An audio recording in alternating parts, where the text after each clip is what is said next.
Bien, vamos a invitar a continuación al doctor Roberto José Antonio Carbonell Peso. De modo virtual se va a poner al contacto con nosotros. Él es un cardiólogo nacido en Huánuco, graduado en la Facultad de Medicina de la Universidad Nacional Mayor de San Marcos. Tiene la especialidad de cardiología por la Universidad de San Marcos y magíster en investigación y docencia universitaria por la Universidad Nacional del Callao. También tiene la especialidad de administración de la Universidad San Martín de Porras, especializado en gestión de procesos para certificación profesional y organización de estados iberoamericanos. Es un evaluador de competencias profesionales en CINEACE y ha participado en muchos cursos de informática y ha sido encargado de funciones de jefatura de emergencia en el Hospital de Apoyo número 1 en la gerencia departamental de Junín, el año 88. Ha sido médico asistente y jefe coordinador del Servicio de Cardiología en el Hospital Nacional Alberto Sabogal Sologuren de Salud y vocal del Consejo Nacional del Colegio Médico del Perú. Ha sido, como nivel ejecutivo, director gerente de la Red Asistencial Sabogal de Salud. Es un miembro de la Academia Peruana de Salud y miembro activo y ha sido vicepresidente de la Asociación de Historia de la Medicina Peruana y parques conmemorativos en el periodo 21-23.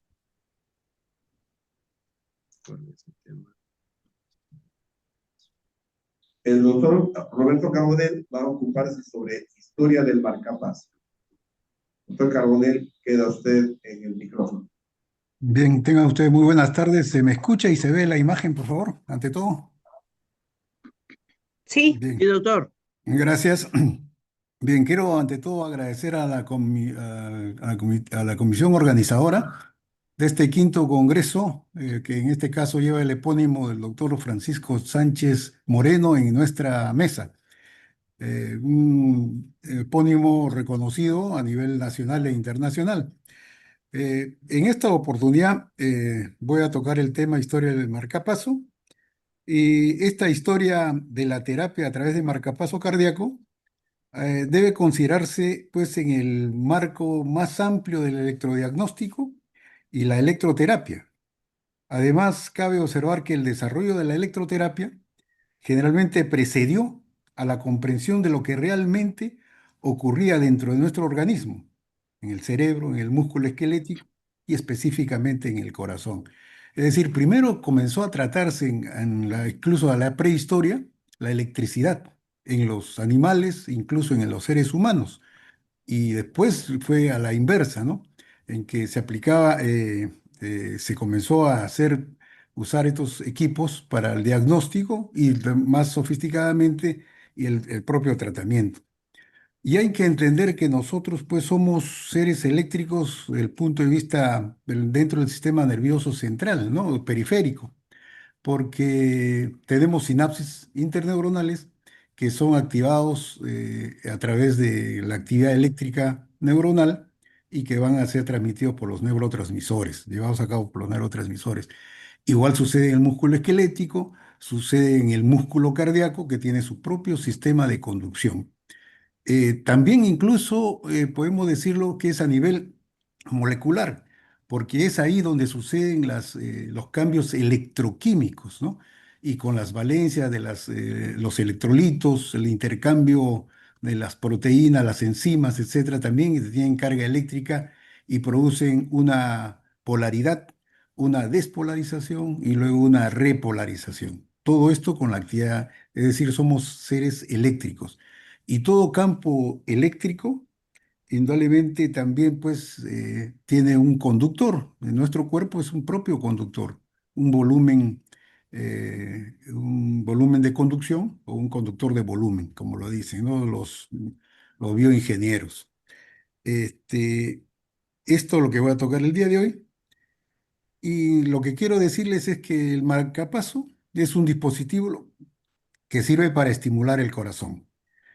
cada uno de los elementos que conforman el marcapaso ha tenido su propia evolución y su propia historia, ¿no? Este marcapaso consta pues de una fuente de energía, una batería o pila, consta de un circuito eléctrico, que es aquel que va a regular los impulsos eléctricos, que a la vez van a generar también la propia actividad eléctrica. Y tiene un cable, una sonda, para transmitirlos al corazón a través de unos electrodos, finalmente unos electrodos. Todos estos elementos nos muestran pues una fuente de electricidad, de transmisión de energía, y tiene que ver también con la parte electrónica, con la parte física y eléctrica, ¿no? Y han seguido pues toda una evolución conformando el resultado de lo que hoy conocemos como marcapaso cardíaco. Acá tenemos a Hipócrates, padre de la medicina y de la ética médica, fundador indudablemente de la ciencia anatómica y que tuvo una colección de escritos, lo llamaba colección hipocrática, a través del cual él es el que se considera que hace el primer tratado de anatomía, ¿no? Y en este primer tratado de anatomía es también específicamente sobre el corazón, ¿no? Y él manifiesta pues que quienes sufren desmayos frecuentes, en esos tiempos también, 460 y 375 años antes de Cristo, lo manifiesta, quienes sufren desmayos frecuentes y fuertes sin causa manifiesta mueren repentinamente, ¿no? Entonces, luego tenemos también a Aristóteles, ¿no? Que fundó su propia escuela llamada el Liceo. Aristóteles también ya sabemos que fue discípulo de Platón, en la academia también que siguió estudios a través de su propia academia de Platón. Este liceo era una institución de enseñanza gratuita y pública, donde enseñaban filosofía, física, política. Aristóteles, conocido como el Estagirita, no escribió un tratado médico completo, pero su trabajo sobre la naturaleza, acerca de los animales y la salud humana, tuvo un gran impacto en la medicina antigua y moderna. Su enfoque en la observación, la clasificación y la búsqueda de las causas de las enfermedades sentó las bases para la medicina basada en la evidencia.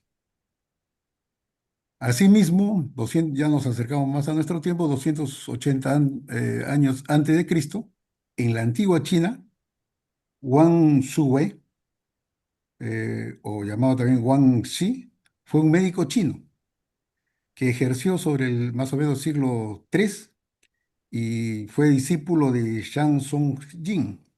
Escribió una obra denominada Maijin.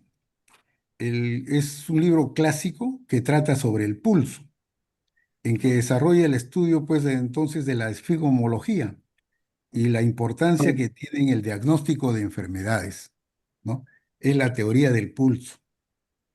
Luego tenemos también a Galeno, en la época romana, es un renombrado médico cirujano, filósofo griego del Imperio Romano, conocido por los estudios en anatomía, fisiología, patología, neurología y farmacología.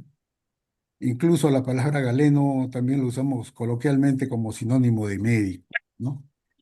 Él interpretó los distintos tipos de pulso y según la creencia popular, decía que cada órgano en cada enfermedad tiene su propia forma de pulso.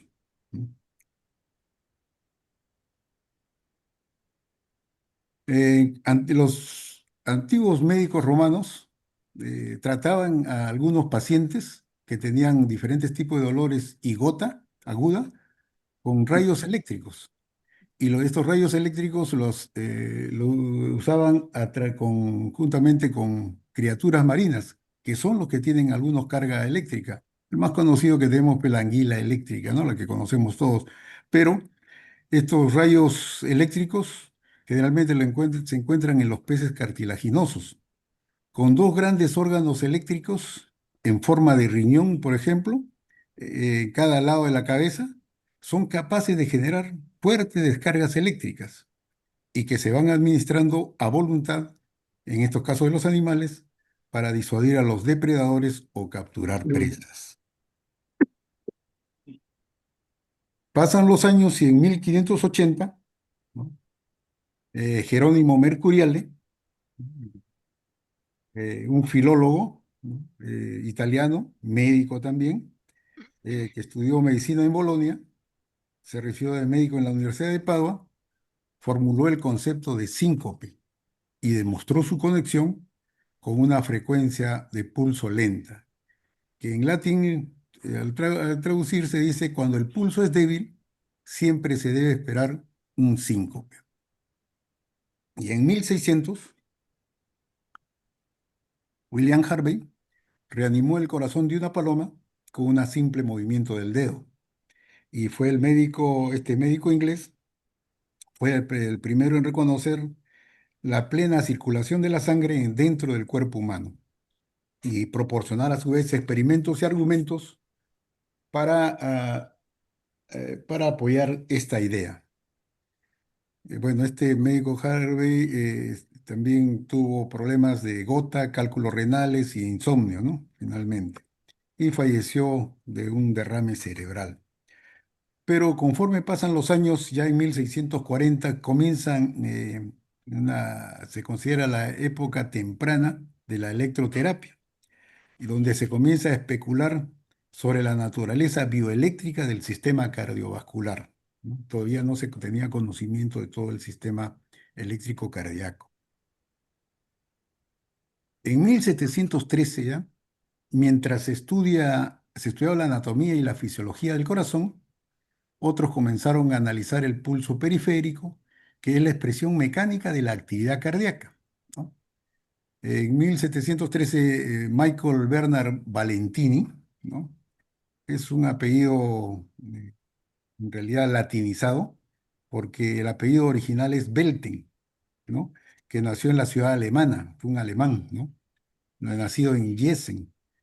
Este, este médico era un estudioso de las humanidades, pero se formó también como médico y obtuvo el grado de doctor en 1686 y la cátedra de física en la Universidad de Gießen, Alemania. En 1774 hubo una primera referencia a la estimulación eléctrica externa del corazón y que está en los registros de la Real Sociedad Humanitaria de Londres. Esa referencia manifiesta al médico Squires y la paciente era una niña, a quien realizó una estimulación eléctrica externa. En 1975, Nicolás Abilgar realizó los primeros estudios sobre los efectos de la energía eléctrica aplicada al cuerpo. Lo hizo a través de un animal que era la gallina, colocándole los electrodos a los lados de su cabeza y que puso la descarga e hizo caer muerta pues a este animal. La aplicación de electrodos en diversas partes del cuerpo no logró reanimarla, hasta que lo colocó sobre el pecho y en esa posición desfibriló probablemente al corazón, y tras lo cual la gallina se tambaleó sobre sus pies y se alejó caminando. Este es el dispositivo de estimulación que fue creado en esa época.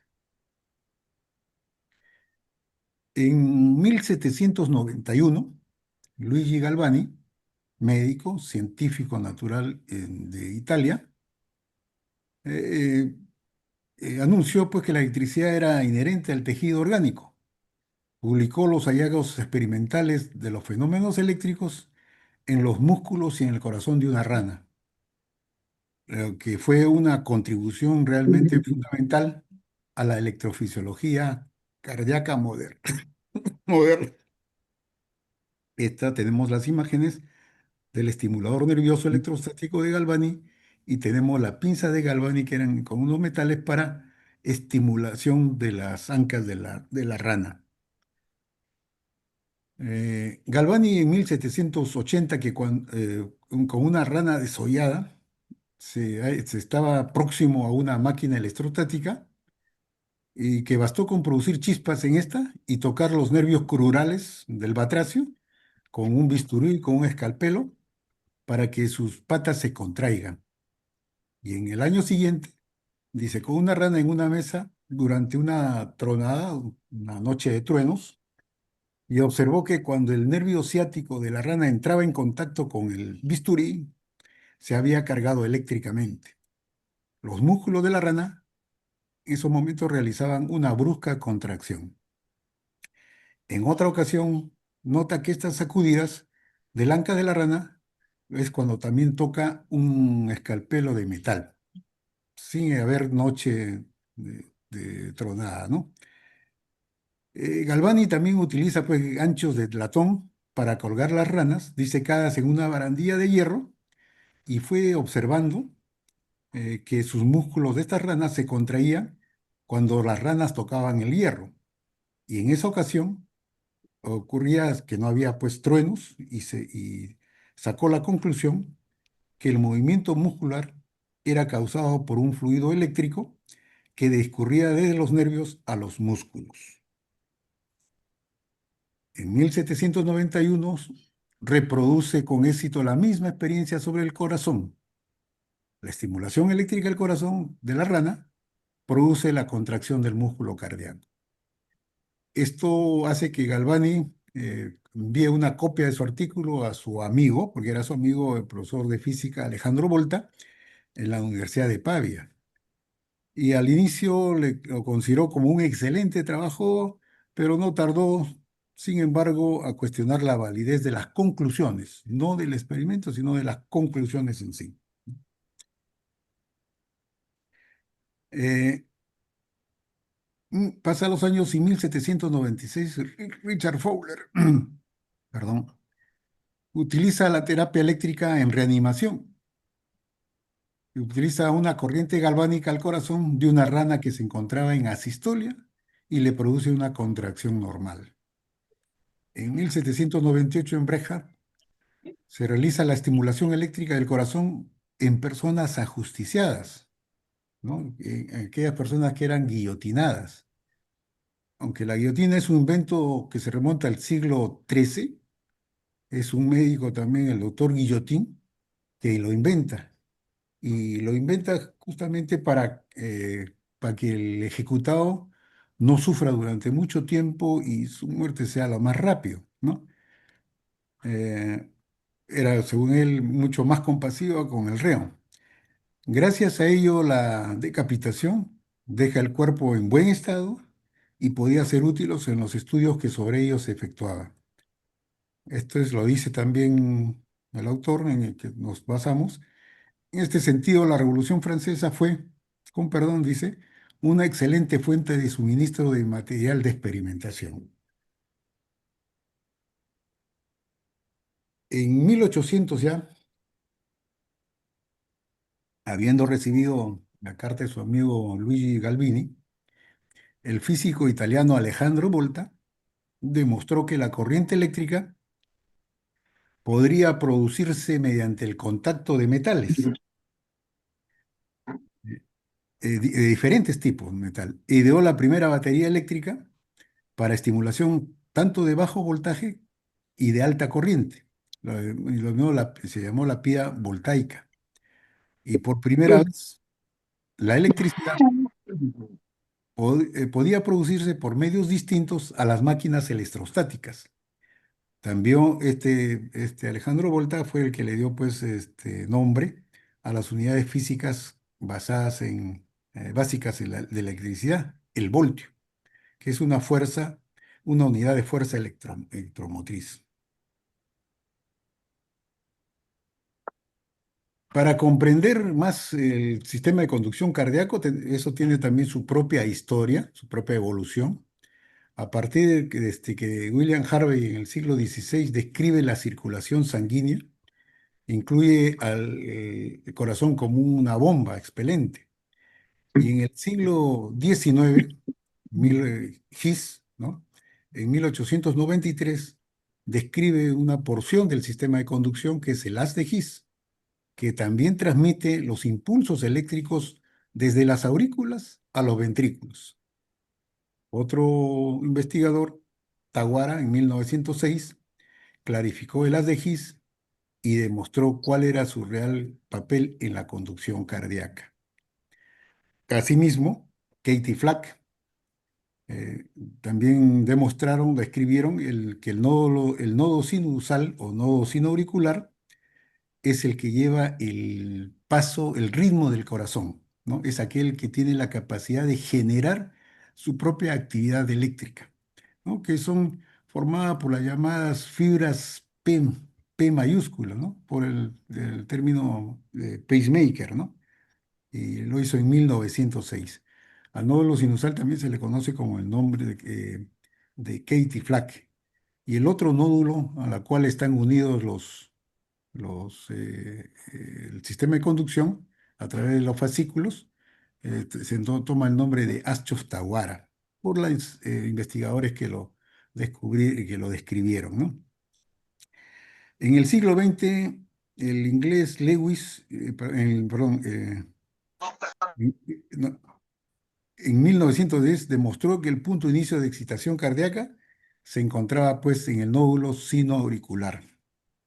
Entonces, esto es toda una historia también para el descubrimiento del sistema de conducción propio del corazón. Pero asimismo contribuyeron a todo esto en el siglo XIX los primeros experimentos. En 1802, Nisten demostró que un cadáver recién ejecutado de un reo, que cómo se perdían paulatinamente en las distintas cámaras cardíacas los efectos de la estimulación eléctrica artificial a través de una pila voltaica. Primero se perdía ese estímulo en el ventrículo izquierdo, después en el ventrículo derecho, más tarde en la aurícula izquierda y finalmente en la aurícula derecha. En 1820, De Santis construye una silla para realizar reanimación. Consiste en un equipo que incluía un fuelle con un tubo laringio para inflar los pulmones, un globo caliente, ¿no? Para crear vapores para inhalar y una pila voltaica con un tubo de plata conectado a un electrodo que se metía por el esófago, mientras, mientras con un cable conectado al otro electrodo se tocaban sucesivamente diferentes partes de la superficie externa del cuerpo, en particular las zonas adherentes al corazón, también cercanas a ella, el diafragma, en la parte del estómago, mientras que insuflaban los pulmones. En el siglo XX ya, William Itombek fue el que perfeccionó el sistema de registro de la actividad eléctrica del corazón. Un holandés lo presentó a la comunidad. Era un aparato enorme, más o menos que ocupaba un salón, ¿no? Pesaba 275 kilos, al cual describió como un galvanómetro con un hilo metálico de mayor precisión, que fue el modelo de Schweiger, considerándose como el primer electrocardiógrafo en la práctica, como así lo fue, ¿no?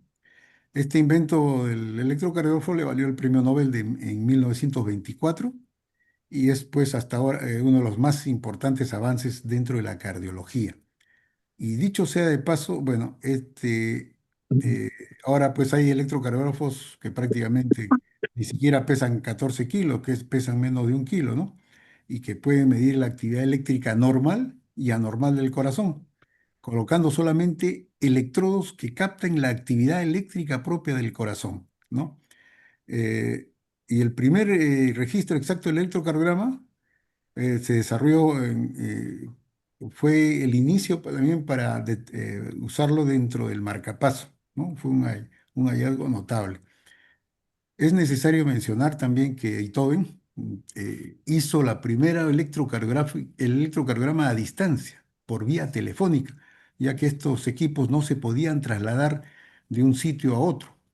Y también, dicho sea de paso, también es prácticamente el iniciador del Holter, porque este electrocardiógrafo lo llevaba, hacía como un tanque en la espalda del paciente que manejaba una bicicleta, lo hacía recorrer y grababa toda su función cardíaca a través de este electrocardiógrafo, ¿no? Que en este caso podría ser una prueba de esfuerzo, pero esta vez también utilizado en los equipos actuales de los Holter, ¿no? Que marcan la actividad eléctrica del corazón en 24 o 72 horas. Bueno, esta es la imagen que ahora sí se conoce ya totalmente del corazón, del sistema propio del corazón, en las cuales pues tenemos al nódulo sinusal en la aurícula derecha, casi en la desembocadura de la vena cava superior, y tenemos también un nódulo llamado aurículo ventricular o de Ashton-Tawara, este es el de Katie Flack, y que se encuentra cercano al seno coronario, el nacimiento de las coronarias, cercano también al tabique interventricular en la parte fibrosa, ¿no? Estos nódulos están ligados entre sí por fascículos también de tejido súper especializado, ¿no? Y este nódulo auriculoventricular va a continuarse con un pequeño llamado haz de His, que se va a continuar luego por las fibras, eh, las ramas tanto derecha como izquierda, con sus subdivisiones cada uno, y se va a dividir en las fibras de Purkinje, finalmente. Es decir, el sistema músculo cardíaco está inervado totalmente por cada una de estas fibras miocárdicas, por estas fibras de Purkinje, ¿no? Y se dice que más o menos la velocidad del impulso eléctrico generado por este mismo nodo sinusal es aproximadamente de 2 metros por segundo, o sea, 200 milímetros por segundo, centímetros por segundo, y hasta 400, pero tiene un enlentecimiento, de tal manera, con toda la distribución de sus ramas, hace que primero se contraiga la aurícula derecha, luego la aurícula izquierda, le sigue el ventrículo derecho y luego el ventrículo izquierdo. Pero es tan rápido, tanta velocidad, que verdaderamente parecería una sola contracción, ¿no? Entonces, son diferencias de milésimas de segundo y en algunos casos de centésimas de segundo, ¿no? Entonces, y esto hace que haya una contracción armónica, ¿no? De aurícula hacia los ventrículos. Y primero de la aurícula a la izquierda y del ventrículo derecho hacia la izquierda. Y que eso se grafica indudablemente a través de un medidor de voltajes. Tenemos que llegar, puntualizando más ya rápidamente sobre los pioneros del marcapaso, tenemos en 1926 a Mark Liddell y el físico Bott, que construyeron un dispositivo portátil para reanimación cardíaca. En este caso fue la primera que funcionaba con una corriente alterna. Dicho sea de paso, los marcapasos actuales son corriente continua, ¿no? En este caso lo hicieron con una corriente alterna doméstica conectado a un punto de luz, utilizando en 1928 para salvar la vida de un recién nacido. Después de 10 minutos de aplicar impulsos eléctricos, el pequeño recupera su ritmo espontáneo, ¿no? Entonces, este es el esquema en los cuales se ve cómo fue que utilizaron para reanimar el corazón de este recién nacido. En la década ya de 1930, ya aparece el médico Heyman, Albert Heyman, que se manifestó sobre la necesidad de resucitar a personas cuyos corazones habían entrado en paro cardíaco. En esos tiempos no se distinguían los tipos de paro cardíaco, ¿no? En paro y tampoco la fibrilación ventricular. Ahora se sabe pues que hay tres tipos de paro, ¿no? Paro en asistolia, paro en fibrilación ventricular y el paro agónico, ¿no? Y bueno, en ese caso publicaron sus artículos y no abordaban en esos tiempos tampoco el bloqueo cardíaco, lo que conocemos bloqueo grave de tercer grado, segundo grado, primer grado, ¿no? No abordaban esos temas y más bien había descrito, sí, el uso de inyectables, de diferentes medicamentos, como la epinefrina, para la reanimación. Pero entre las otras técnicas que utilizó fue una máquina para producir electricidad y que se introducía en el corazón mediante una aguja insertada en la pared torácica y lo hacía latir. Este es el equipo que utilizaba para insertar la aguja dentro del corazón. Su hermano, que era ingeniero, eh, desarrolló conjuntamente con él lo que llamaron el marcapasos artificial, y que fue operado a través de una manivela y un motor de resorte que hacía girar un imán, generando una corriente continua. Y de esta manera generaban pues la electricidad. Esto fue utilizado en el área de Nueva York, recibió una cobertura mediática, aunque esto no fue aceptado por toda la comunidad médica, más bien fue criticado por interferir con todos los fenómenos naturales, o sea, entre la vida y la muerte, ¿no? Eh, Albert Heyman, hemos dicho que previamente resucitó farmacológicamente a través de una punción directa. Él pensó en esos tiempos de que más que el efecto farmacológico era por el estímulo que hacía la aguja al picar al corazón, ¿no? Un agente, más que un agente químico, un agente físico. Eh, Heyman conocía el trabajo de Lidwell, pero no disponía de una información correcta, concreta, así que de manera independiente y en colaboración con el hermano que hemos dicho, y con una beca de Fundación Whitkin, construyeron este aparato generador del impulso transtorácico, destinado que era solamente a la experimentación animal, y fue bautizado con el nombre, como hemos dicho, marcapaso artificial, y que llega hasta estos nuestros días. Eh, Tuvo éxito este marcapaso, es cierto, pero en su día, pero también tuvo el rechazo de la sociedad, lo mismo que le había dado a Lidwell, ¿no? En 1933, los investigadores coetáneos que repitieron sus pruebas lo encontraron ineficaz. Posiblemente fuera por el bajo voltaje, y él mismo reconoció que el aparato adolecía de ciertos inconvenientes, pero sobre todo una razón de peso para su rechazo era el hecho de que en aquella época no se distinguía claramente, como hemos dicho, el tipo de paro, motivos que explicaban los decepcionantes resultados en otros casos de parada circulatoria. Y todo esto también acompañado al temeroso de Dios que había en esos tiempos por revivir a los muertos. Este pensamiento fue la causa que durante muchos años, después de la Segunda Guerra Mundial, no hubo ningún adelanto en el campo de la electroestimulación. Hubo una pausa, ¿no? En esos tiempos.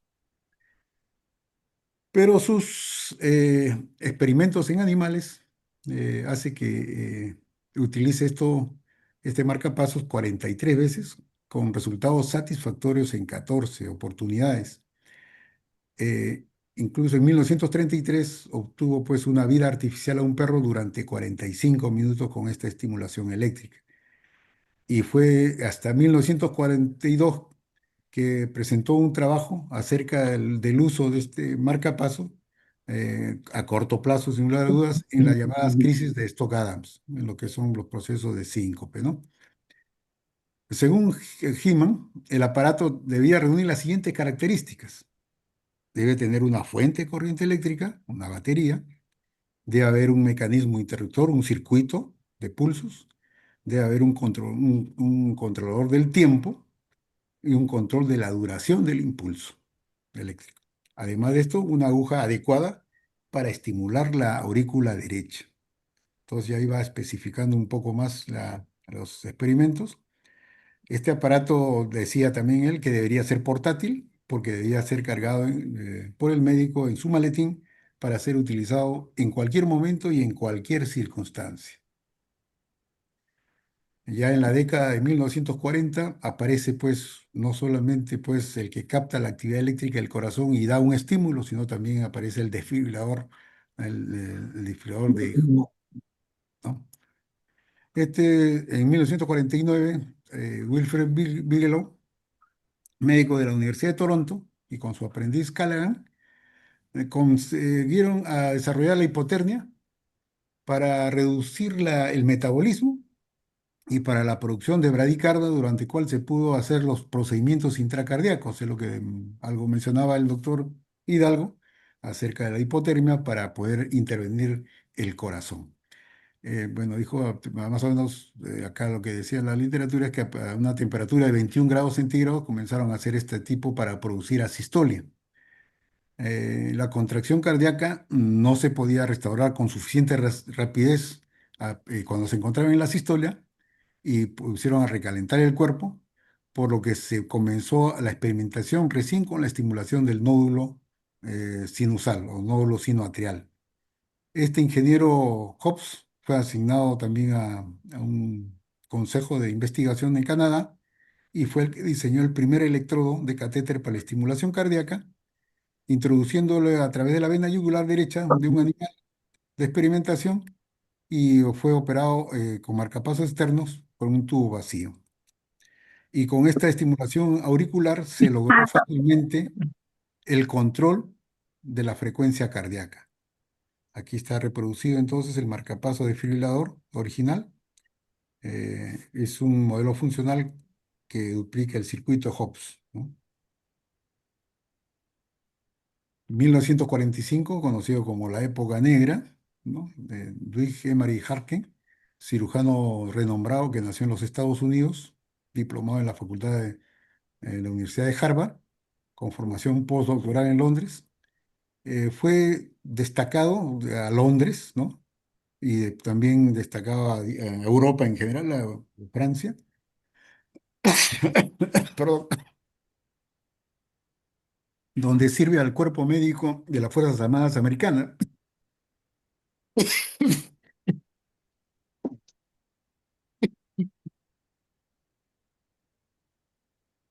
La cirugía, bueno, aporta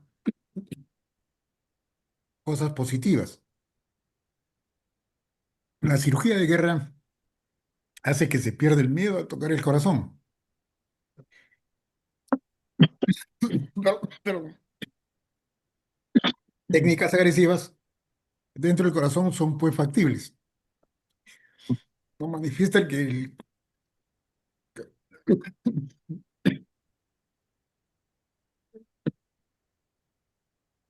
el cateterismo cardíaco no entraña riesgo alguno para el corazón y se experimenta un gran avance en las técnicas de reanimación. Eh,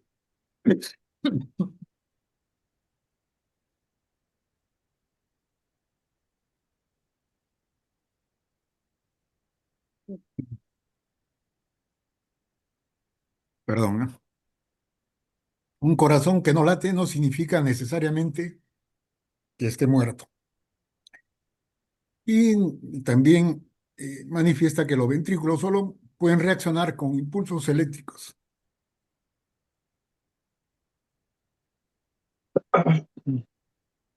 En 1947, Schaefer-Beck utiliza por primera vez la desfibrilación eléctrica ampliamente en una clínica y describe pues con maestría la técnica porque sabe que la fibrilación ventricular es algo que sucede con cierta frecuencia en las operaciones y la única forma de resolverla es realizando una desfibrilación.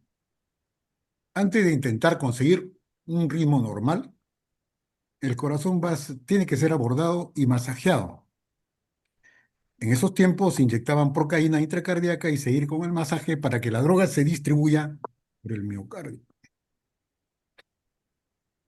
Colocaban las placas y programaban 110 voltios y 1,5 amperes. En general, con unos pocos choques al corazón, hasta que el corazón deja de fibrilar, queda en asistolia y aparece un ritmo supraventricular.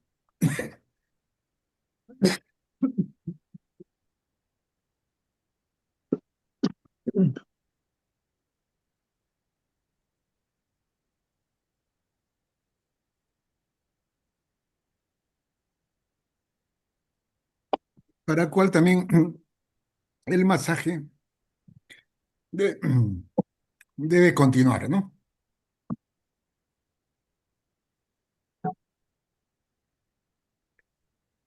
Ya, en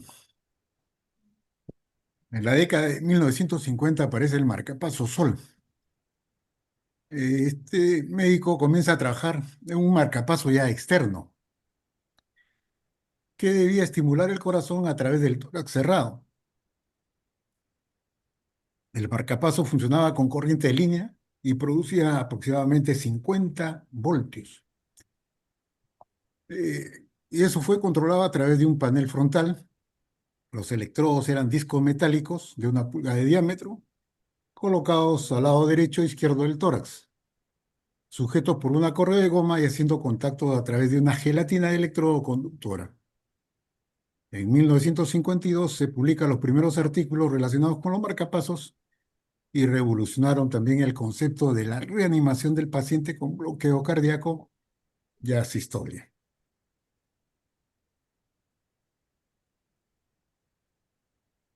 En 1952 tenemos al Servicio de Cardiología del Hospital Beth de Israel, al doctor Paul Sol, demostrando pues la estimulación eléctrica externa del tórax del paciente durante una parada cardíaca que podría provocar un latido efectivo. En 1956 usa por primera vez la, def- la desfibrilación externa para regular el ritmo cardíaco. Esto demostró el descenso de la mortalidad por causas cardíacas y junto con sus colaboradores, pues obtuvieron ahí a través de la pantalla osciloscopia, demostraron esta actividad que realizaba de manera externa.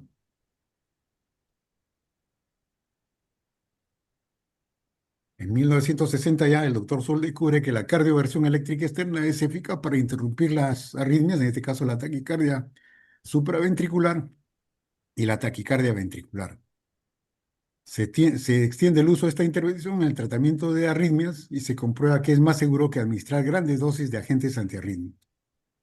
En 1964 desarrolla un método para la estimulación eléctrica directa a plazo largo mediante ya marcapasos implantados. Un médico suizo, Elquist, se convirtió también a ingeniero y desarrolló el primer marcapasos implantable en 1958 y bajo la dirección de Senning, médico jefe en el Hospital Universitario Karolinska de Solna, Suecia. Se doctoró en 1939 y fue el que inventó el primer marcapaso cardíaco que tuviera el tamaño de un pequeño televisor de tubos de rayos catódicos y el paciente en realidad tenía que empujarlo como si fuera un carrito de supermercado. Pero hoy día existen pues baterías más pequeñas y transitorios fiables. Antes tenían que llevar incluso estas pilas a baterías en el cuello como un colgante. En forma anecdótica, describen un paciente, Arne Leso, que era un jugador de la selección sueca de hockey sobre hielo, en lo cual sufrió un evento en 1958 que no pudiendo levantarse de su cama y tenía síncopes, o sea, fue de frecuentes episodios de inconsciencia. Este paciente, Arne Larsson, dejaba de funcionar 30 veces al día su corazón y requería que su esposa, Elsie Mary, lo reanimara cada vez con un golpe en el pecho. Tenía 43 años, este paciente, y sus posibilidades de envejecer cada vez eran mucho más escasas. Pero su esposa se negó a rendirse. Le había leído en el periódico la existencia de este médico Senning, que trabajaba con el ingeniero Elquist, y fueron a pedir el favor de que lo utilizara con su esposo. Eh, Hicieron ellos este estímulo, probablemente de manera secreta porque no fue público, no fue con los medios de comunicación, y lograron pues reanimarlo. Pero esa reanimación duró unas cuantas horas. De pocas horas tuvo que ser reemplazado nuevamente, pero ya fue también expuesto ante las sociedades médicas este nuevo descubrimiento, y después Elquist y Semin ya presentaron su trabajo en una conferencia internacional en París con el uso de la electrónica. Pero a pesar de eso, todavía no se encontraba convencido de su invento y lo llamó como una curiosidad tecnológica más o menos. Pero en realidad esto fue la base para una empresa que ahora se conoce como Siemens, que es la productora de los marcapasos. Y estos son los diferentes tipos de marcapasos que se han venido realizando. Y el paciente Larson recibió más de 25 marcapasos, ¿no? Este paciente falleció en el 2001 a los 86 años, pero no por causas relacionadas con su problema cardíaco, ¿no? Sino, pues tuvo una vida larga gracias a ella, ¿no? Y en 1960 ya también un cirujano de asuntos veteranos, Charles Black, insertó bajo la piel de un paciente un bloque cardíaco completado con un dispositivo a pelas, de pilas, de un tamaño de una cinta adhesiva, las cintas adhesivas antiguas, se refiere a 1960, ¿no?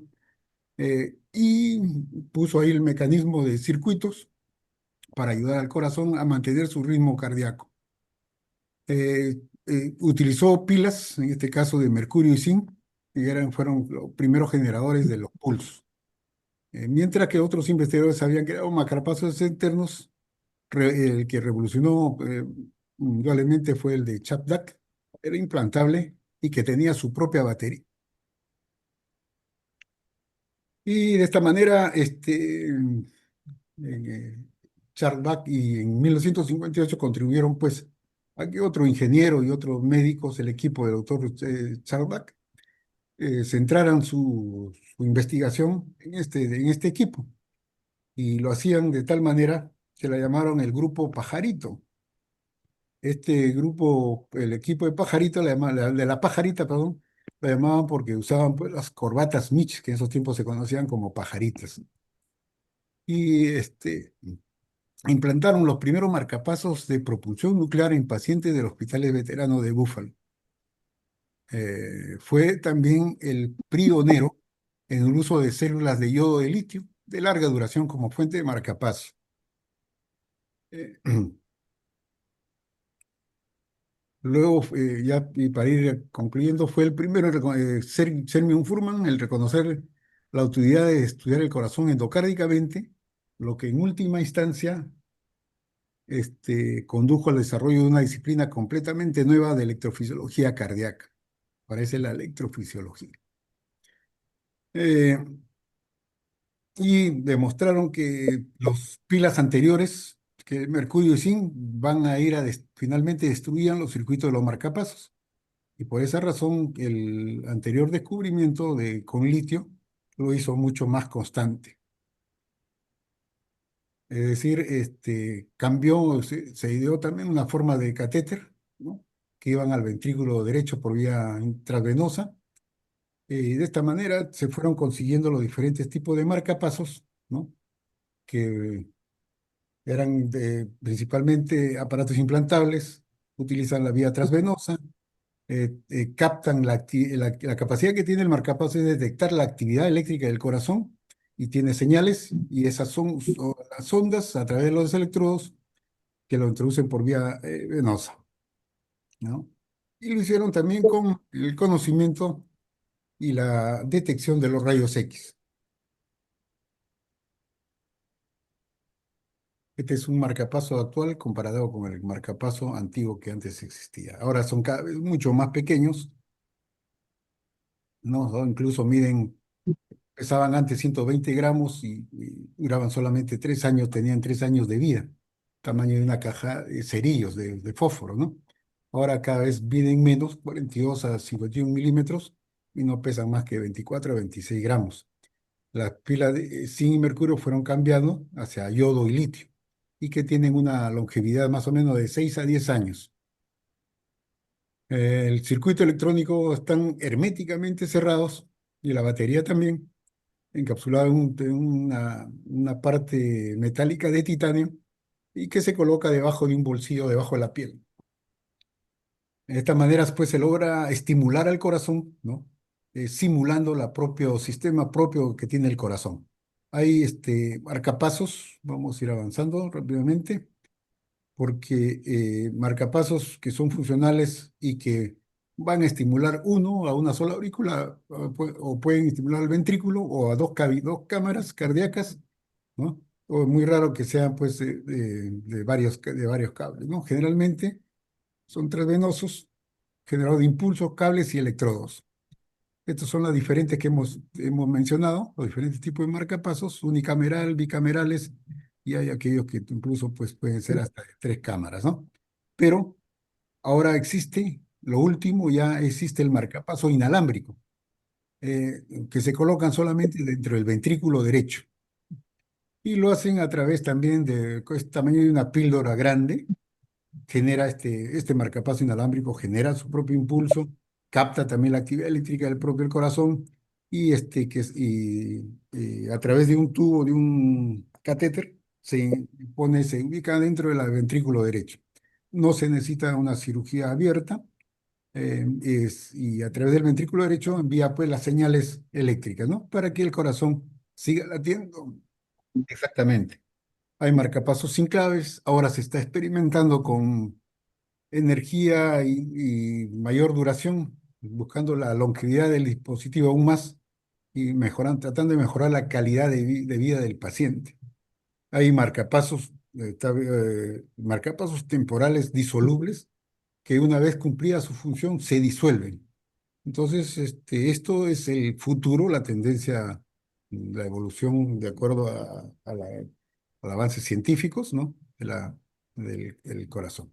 Y aquí en el Perú, pues también ha habido ya uso de estos inalámbricos, ¿no? Miren el tamaño que tienen, son pequeñísimos y fue utilizado aquí en el Perú en un paciente de 80 años de edad, en 2023. Igualmente en el Hospital 2 de Mayo también van a hacer uso también de estos marcapasos. Hay una organización caritativa que va a donar, que tiene un valor de 80.000 soles, ¿no? Para este tipo de marcapasos. Igualmente, en el Salud, en el Almenara, también se han venido colocando este tipo de equipos con algunos objetivos, ¿no? Y para conocimiento general también hay muchos personajes conocidos por todos utilizan el marcapasos. Por ejemplo, el cantante Elton John, ¿no? Que lo tiene desde 1999. Boris Yeltsin también utilizaba el expresidente de Rusia. Fue tratado también como marcapasos, entre otros, ¿no? Hay muchos otros, incluso jugadores que tienen pues desfibriladores, ¿no? Que se puede decir que son marcapasos, ¿no? Bien, muchas gracias por su atención y disculpen ustedes la